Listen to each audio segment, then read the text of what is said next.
মাঠে নামার সময় মুদ্দার কান্নাকাটি করে, চিল্লা চিল্লি করে। বুখারী শরীফের হাদিস, হাদিসের কিতাবে আসছে, ইয়া ওয়াইলাহা আইনা ইয়াযহাবুনা বিহা। মুদ্দার কান্না করে চিৎকার করে বলে, ইয়া ওয়াইলাহা আইনা ইয়াযহাবুনা বিহা। হায় আফসোস, আমারে তোমরা কোথায় লইয়া যাইতেছো? আমারে তোমরা কই লইয়া যাও? মুদ্দার এবং চিৎকার করে কান্নাকাটি করে। হে মুমিন, হাত্তা ইয়াসমাউ সাওতাহা কুল্লু শাইইন ইল্লাল ইনসান ওয়ালাউ সামিআল ইনসানু দুইকা। ও মুমিন গো, মুদ্দারের চিৎকার দুনিয়ার জমিনের জিন ইনসান ব্যতীত সমস্ত মাখলুকাত তার আওয়াজ শুনতে পায়।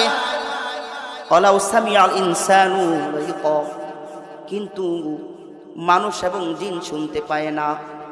মানুষ যদি মুদ্দারের চিৎকার শুনতে পাইত, ওয়ালাউ সামিআল ইনসানু লাসাইকা, যদি মানুষ মুদ্দারের চিৎকার আওয়াজ শুনতে পাইত, ওই চিৎকার শুনিয়া মানুষ বেহুশ হইয়া জমিনে পড়ে থাকতো।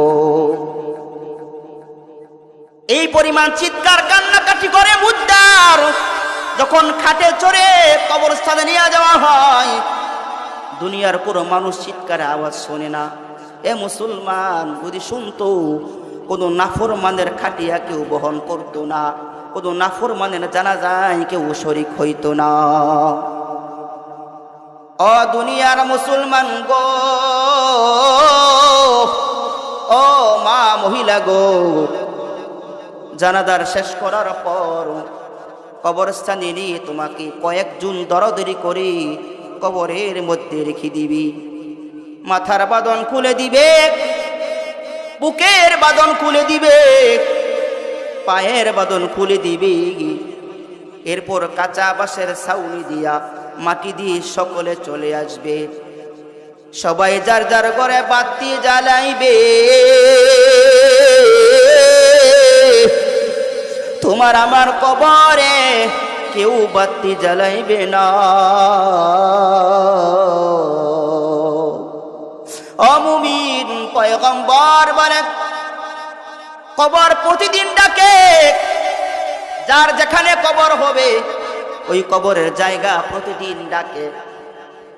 ইয়া ইবনে আদম মা গররাকা, আনা বাইতুল যুলমাত, আনা বাইতুল ওয়াহদা, আনা বাইতুদ দুদ, আনা বাইতুত তুরাব।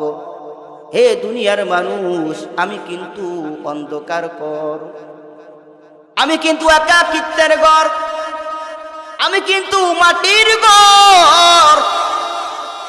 আমার কাছে কোনো বন্ধু বান্ধব নাই,